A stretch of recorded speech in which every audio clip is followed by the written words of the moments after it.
722 here, Big 550 KTRS. There is an organization, a nonprofit organization called Better Together, which is put together to study St. Louis going forward for the next 250 years. And they've put together a staff, and they're putting together 6 different reports. Their second report was released last night, and Dave Leipold is with us, Director of Community-Based Studies for Better Together. Dave, thanks for joining us. Thanks for having me.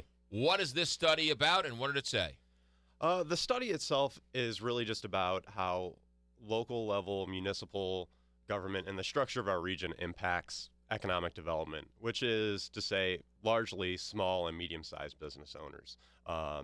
That lowest level of government is the one that they interact with the most and really impacts kind of the overall structure and atmosphere of business in our region. In this survey, did you look at TIF's financing? We did. We started by looking at economic development tools generally, and there's an overview of those included in the study as well. But a lot of the attention was drawn to the TIF topic. Did you look at the question?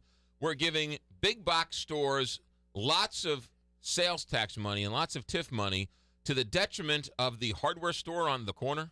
We did, and that was one of the interesting findings. Was the reason we started to look at some of these economic development tools is we noticed that just overall the region's unemployment rate is a little bit higher than the state and nationally by a percentage point actually.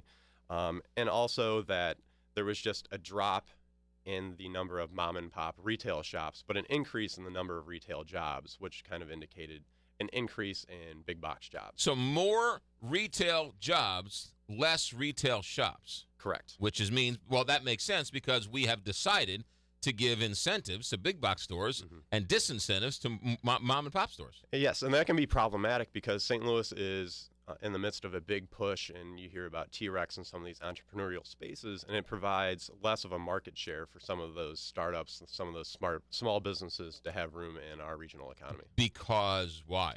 Because a larger share of it is being taken up by some of the bigger box retails. I'm sorry, Kelly. We're also incentivizing somebody who's going to buy a shovel. They're going to buy a shovel regardless. It doesn't matter where I buy the shovel, if I buy it from Sally and Joe or I buy it from big box store. So why are we incentivizing something that I'm going to do anyway? Correct, and that's one of the questions that we asked as well, because St. Louis is, as a region, one of the wealthiest regions and a market that stores want to come to because it's just naturally a place they can sell their goods. What it seems to be is both a combination of Missouri law and how fragmented our region is. Municipalities can essentially create TIFs on their own, and they can also have access to sales tax dollars through those TIFs. So it creates a problem in that you really can't blame a mayor for going after that funding and looking out for what he's supposed to be doing, which is bringing revenue into his city to provide services. But our focus is on the fact that as a regional structure, that's probably not the best way to go about it, because we spent or given $2 billion to TIF projects over the past 20 years throughout the St. Louis region. Any regions that are using the TIF money more than others? That you want to, not that you want to call out, but do you find call them out, Dave? Well, okay, go ahead. And to be honest, it's not really one specific region, but one thing we did identify that kind of highlights the fact, and kind of McGraw, what you touched on, was that retail stores are going to come and develop here because there's a market for them. South County doesn't really have any TIFs, but if you drive up and down Lindbergh, you're going to see a lot of stores, a lot of retail. You're not going to have to drive, out of town to go to a Target or something like that. Right. Is there anything you were studying that you were shocked by or found really interesting? I think just the fact that in Missouri, TIFs, all TIF projects, there's 80% of them that have a retail component to them. So they're by and large a tool that was designed to fight blight and things of that sort, and what they're being used for is a lot of retail development now. Right. Which is the but-for rule, right? Mm-hmm. And we've talked about this before. Let's pick on Chesterfield Valley for a second, because mayor was in the paper recently, and he wants to move to St. Charles. Chesterfield Valley paid off their TIF in 5 years or some ridiculous short time. And people said, oh, look, that goes to show you how successful the program is. I look at it the other way. It goes to show me they didn't need any any special financing in the first place. Well, and it highlights something that we really looked at as well, which is TIFs. The way that they've been judged in terms of success is on a municipal level. And especially in an international economy now, we have to be able to look at things regionally. And is that structure lending itself to regional growth? And we haven't seen that in the St. Louis region. So we're cannibalizing ourselves, which we knew before going into the study. That's fixable, but we choose not to, whether on the state level or the regional level. Correct. It's the setup and the process and the system that's in place was created by state law. And so you have essentially created an environment where, you have public officials that are trying to look out for the municipality. Again, they're part of the system, and they can either partake in it and offer the TIF, or they can see their neighbor do it and lose out on the positive economic impact. It's almost like you need somebody to come in and save us from ourselves. That's one of the suggestions that we threw out there just for discussion, and what a lot of other regions do. Missouri is very unique in that just a municipality can approve a TIF.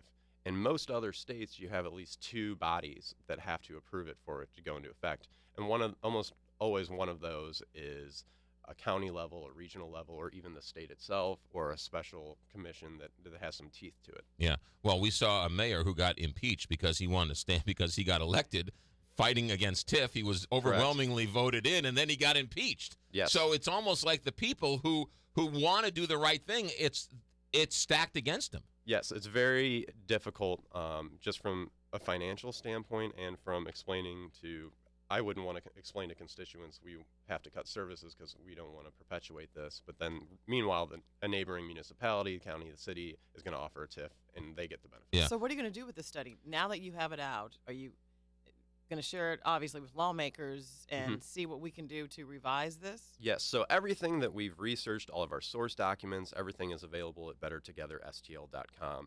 And we put it out there, and we look at best practices in other regions in terms of how they govern, whether it's the TIF process or other economic development tools. Business licensing is another topic we discussed. We want to put it out there so there can be that informed discussion on things.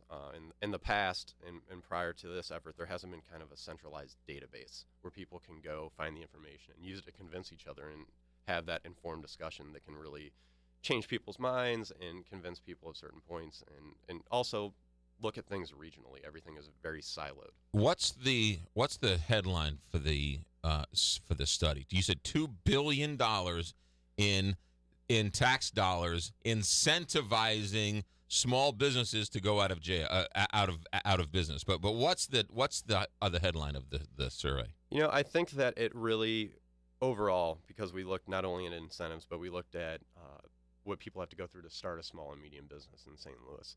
It's really one of the first comprehensive regional looks at what it's like to be a small and medium-sized business owner, and the issues that we have, many of which can be fairly easily fixed. There's some solutions out there that if everybody got on the right page, just make it much more pleasant to either go through a permitting process, to open up a shop, to run a business in the region. So we can read all this online? Yes, bettertogetherstl.com. Let me ask the elephant in the room question. What about the city remerging with the county? Did you look at that at all, and how that would affect this whole thing? Not specifically. We really try to stick to what we find for best practices in other regions and leave those political solutions, because we're a nonprofit, right, to be discussed by the public. And so our main goal and what we try to facilitate is an informed discussion on topics. Is there a region in the country that you look to as doing it right? It depends. There's a lot of best practices. Some of them are even in individual municipalities in the St. Louis region, but why aren't we doing those regionally is another question we ask. So we look at different services, whether it's public safety, which is coming up, public health, or in economic development. We really just try and identify cities that are known to have really good practices, so it can change, whether it's Louisville, whether it's Nashville. Right. It can change. $2 billion in tax incentives to bring big box stores or TIF projects here into the region. Has there been any that have failed? Well, I think it depends, and this is one of the things we discussed too, is how you define success. Right. Success in most studies has been largely looked at from a municipal level, and it can be very good on a municipal level if they're the municipality who has the TIF. but those have been shown to correspond with maybe a spike in jobs during the TIF in that municipality, but in surrounding municipalities, there's kind of a job decline. And so it might be good for that block, but for that neighborhood, it's not necessarily that good. Correct, and it's the same thing with revenues. You'll see a spike in the municipality that has the revenues coming in, but then in corresponding municipalities and zip codes, you can see a drop in revenue Until they build their TIF, and then they steal it all back, and it's a race to the bottom. Correct, and those it's almost as if we're playing chess against other regions, but our side is also playing against itself. We are eating our young. Dave Leipoltz, Director of Community-Based Studies with Better Together. Where can we find the full study? BetterTogetherSTL.com. Dave, thanks for coming in. You're welcome anytime. All right, thanks for having me. It's 7:33 here, Big 550 KT.